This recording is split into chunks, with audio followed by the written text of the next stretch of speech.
உங்கள் அப்பா தாண்டா வரேன் கதவை திறந்துடுறா அப்படின்னு. எப்படிம்மா? ஒருத்தன் தான் செருப்பை போட்டு இப்படி சரக்கு சரக்கு சரக்கு சரக்குன்னு தேய்ச்சி மாதத்துக்கு 4 செருப்பு மாற்றம் வந்தார். செருப்பும் சரக்கு ஆளும் சரக்குங்க. இன்னும் சில பேர் காலிங் பெல் இருக்குல்ல, அது எதுக்கு? உள்ளே இருக்கிற ஆளை வெளியே வர வைக்க தான் காலிங் பெல். அதில் ஒரு அம்மா, சில பேர் கூறு கட்டவங்க, சில பேர் மெக்கானிக்காக இருப்பாங்க. அதில் ஒரு அம்மா சொல்லிட்டு வந்திருக்கு, தம்பி எங்கள் வீட்டில் காலிங் பெல் வேலை செய்யலை, வந்து ரிப்பேர் பண்ணி கொடுயா அப்படின்னு. ஒரு வாரமாச்சும் ஆள் வரல.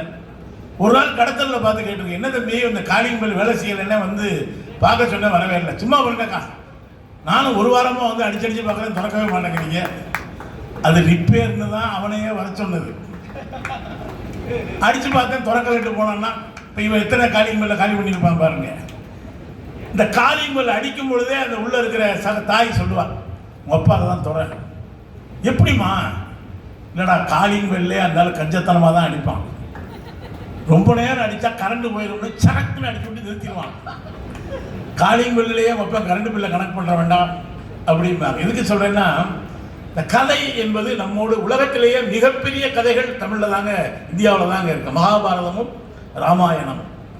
அதிலே ராமாயணத்துக்குள்ள ஆயிரக்கணக்கான கிளை கதைகள் உண்டு.